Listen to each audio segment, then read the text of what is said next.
प्यारे student, NEET 2024 काफ़ी challenging रहा। जैसा सभी स्टूडेंट जानते हैं, जब बच्चे एग्जाम देने वाले थे उस दौरान को लग रहा था भाई पेपर का लेवल क्या रहेगा। उस समय भी उन लोगों ने काफ़ी स्ट्रेस देखा। उनको लग रहा था कि क्या पता 600 प्लस में उनकी अच्छी रैंक बूस्ट हो जाएगी, तो उसमें उनको अच्छा कॉलेज जीएमसी मिल जाएगा। लेकिन रिजल्ट आने के बाद अब बच्चों के साथ एक और स्ट्रेस का विषय बन चुका है कि क्या उनको 650 या 670 में सिलेक्शन गवर्नमेंट कॉलेज में मिल पाएगा या नहीं। ठीक है, और वाकई में काफ़ी सोचने वाला विषय है। जहां और साल के कंपैरिजन में जो हमने देखा तो केवल 2 या 3 आपका 720 आउट ऑफ 720 स्टूडेंट निकलते थे। मतलब फुल में से फुल केवल 2 या 3 स्टूडेंट के रहते थे, वो भी मैक्सिमम 3।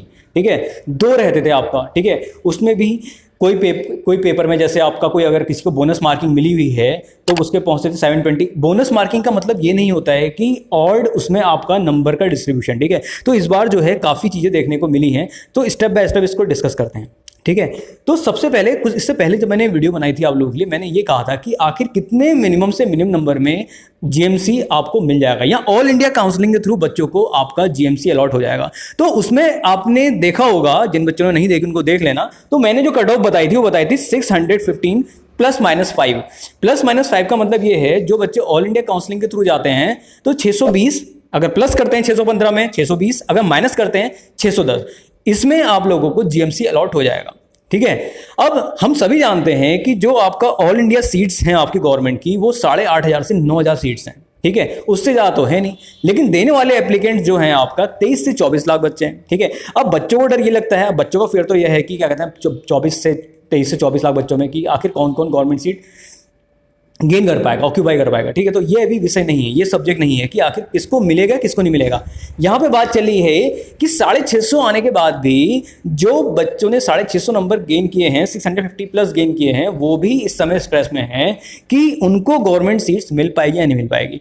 और साफ सी बात है, पिछले साल के कंपेरेबल इस बार देखा गया है जो रैंकिंग में जो इन्फ्लेशन हुआ है, इन्फ्लेशन यानी कि आपका ज़्यादा मार्क्स लाने पे भी बच्चे घबराए हुए हैं कि उनको गवर्नमेंट सीट्स मिलेगी या नहीं मिलेगी, क्योंकि 680 670 में आपका 20,000 रैंक सिर्फ 18,000 के बीच में रैंक शफल कर रही है। ठीक है, और काफ़ी कंसिडरेबल पॉइंट है, काफ़ी कंसिडरेबल टॉपिक है कि इतने नंबर लाने के बावजूद बच्चों को ये लग रहा है कि उनको गवर्नमेंट सीट मिलेगी या नहीं मिलेगी। और जिस हिसाब से सीट्स हैं आप खुद देख के बता सकते हैं कि इतने में शायद ही उनको गवर्नमेंट सीट मिल पाए। ठीक है, दूसरी चीज़ इस बार जो सबसे बड़ा ड्रॉबैक कह लें, यहाँ जिस हिसाब से न्यूज़ आ रही है कि कहीं कहीं तो ये भी न्यूज़ आ रही है कि आपका कहीं किन स्टेट्स में आपका पेपर जो है लीक करा के बच्चों को रटाए गए हैं सेलेक्टेड सीट्स के लिए आपका। ठीक है, तो जिससे क्या हुआ है कि एक पर्टिकुलर सेंटर में ही आपका 690 प्लस या 718 715 उसमें ही बहुत बच्चे आपका आ गए। यानी कि एक पर्टिकुलर सेंटर से, समझ रहे हैं आप, एक पर्टिकुलर सेंटर से, ठीक है, एक पर्टिकुलर स्टेट के सेंटर से अगर ये चीज़ देखने को मिल रही है, यानी कि कुछ ना कुछ तो यहाँ पे धांधली हुई है। ठीक है, अब यहाँ पे क्या है, अगर कोई यहाँ पे अगर इसके अगेंस्ट कोई क्वेश्चन रेस करता है तो वो आपका एंटी नेशनल में काउंट होना ही होना है। ठीक है, क्योंकि स्वाभाविक है, एंटी ने जो चीज़ बोल दी है कि ये रिजल्ट आ गया। और दूसरी चीज़, एक चीज़ और यहाँ पे कही गई है कि जो रिजल्ट आपका 14 तारीख को आने वाला था, डिस्पैच होने वाला था, वो आपका 4 जून को कैसे हुआ। ठीक है, और ये चीज़ पहले से ही डिसाइड होती है कि जिस समय एग्ज़ाम होने वाला है उसकी डेट प्लस जिस तारीख को आपका रिजल्ट आने वाला है वो आपका 2 या 3 हफ्ते के अराउंड टाइम तो लेता है। लेकिन उससे पहले रिजल्ट आना अपने आप में एक बहुत बड़ा डाउट का विषय है। ठीक है, इस चीज़ को काफ़ी लोगों ने रेस किया। ठीक है, अब जहाँ तक बात सॉल्यूशन की है, सॉल्यूशन कोई इंडिविजुअल पर्सन तो यहाँ पे निकालेगा नहीं, सॉल्यूशन आप सभी को निकालना है। आप सभी को सॉल्यूशन अगर इसका चाहिए तो इसमें आपका कौन कौन सी चीज़ें कंसिडर करनी है। सबसे पहले मैं आपको एक चीज़ बता रहा हूँ, यहाँ पे जिन स्टूडेंट्स हैं आपका इस बार नीट 2024 दिया हुआ है, नीट 2024 दिया हुआ है, ठीक है, वो क्या कर सकते हैं। सबसे पहले इतने सारे बच्चों के लिए दोबारा नीट को कंडक्ट कराना काफ़ी इम्पॉसिबल टास्क है, क्योंकि आपका मिनिमम मान के चलिए 5 मंथ्स या 4 मंथ्स तो दोबारा नीट को कंडक्ट कराने के लिए चाहिए होंगे। ठीक है, दूसरी चीज और कौन सा ऑप्शन बचता है, दूसरा ऑप्शन ये बचता है दोबारा आपका रीवैल्यूएशन सारे स्टूडेंट्स की, आपका जितनी भी आपका आंसर शीट्स है, ओएमआर शीट्स है, इनको दोबारा रीवैल्यूएट करना ही पड़ेगा। और इस चीज़ को कंसिडर करते हुए जहां जिन जिन बच्चों के आपके मार्क्स आपका एक ही मतलब आपका 720 में आपका 67 प्लस 70 स्टूडेंट आपके ला रहे हैं, ये अपने आप में काफ़ी गलत है, ठीक है। क्योंकि अगर ये मान के चलिए 720 में आपका क्या कहते हैं 67 प्लस स्टूडेंट आपका यहाँ पे बच्चे ला रहे हैं, तो खुद सोच के चलिए 700 के 720 में बहुत लगभग हजारों की संख्या में बच्चे होंगे। जब आपका 720 में आपका 67 है तो आपका एक एक नंबर के लिए आपका यहाँ पे 5-5, 6-6 हजार स्टूडेंट होंगे। तो 700 के बियॉन्ड ये मान के चलिए 690 तक ही आपको यहाँ पे गवर्नमेंट सीट मिल पाएंगी, ठीक है। तो अगर आप लोग चाहते हैं सही में अपने लिए स्ट्राइक लेना, ठीक है, क्योंकि खुद तो कोई अगला पर्सन तो लेगा नहीं, ठीक है, और इंडिविजुअल पर्सन के स्ट्राइक लेने से आप लोगों का सॉल्यूशन निकलने वाला भी नहीं है, इसलिए आप लोगों को खुद के लिए अपने लिए स्ट्राइक लेनी पड़ेगी यहाँ पे। तो जो यहाँ पे सबसे बेस्ट आपका जो निकल के आता है, हर एक स्टूडेंट को यहाँ पे PIL फाइल करनी चाहिए, ठीक है, किसी इंडिविजुअल पर्सन के सहारे रहना चाहिए।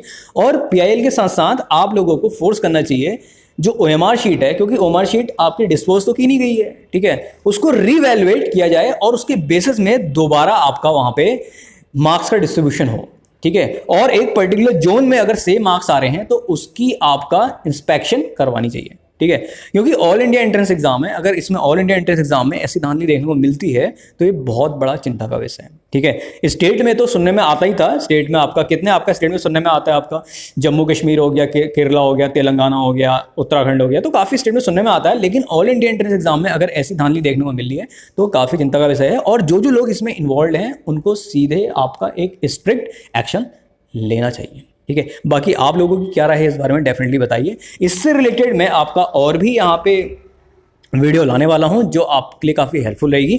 तो फिलहाल आपको अपने लिए खुद के लिए स्ट्राइक लेनी है और आप लोगों को रिवैल्यूएशन के लिए यहाँ पे NTA को फोर्स करना ही पड़ेगा, ठीक है।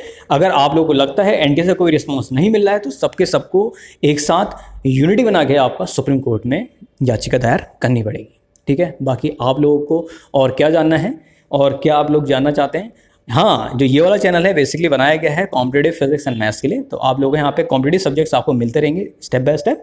और अगर आप लोगों को कोई डाउट हो, कोई भी आपको कोई भी चीज़ पूछनी हो तो डेफिनेटली नीचे कमेंट कर सकते हैं और दिए गए नंबर पे 8126830659 में मेरे से व्हाट्सएप में जुड़ सकते हैं। तो मिलते हैं एक बढ़िया से अच्छे से लेक्चर में, तब तक के लिए बाय, सी यू देन और एंजॉय लर्निंग अहेड। थैंक्स।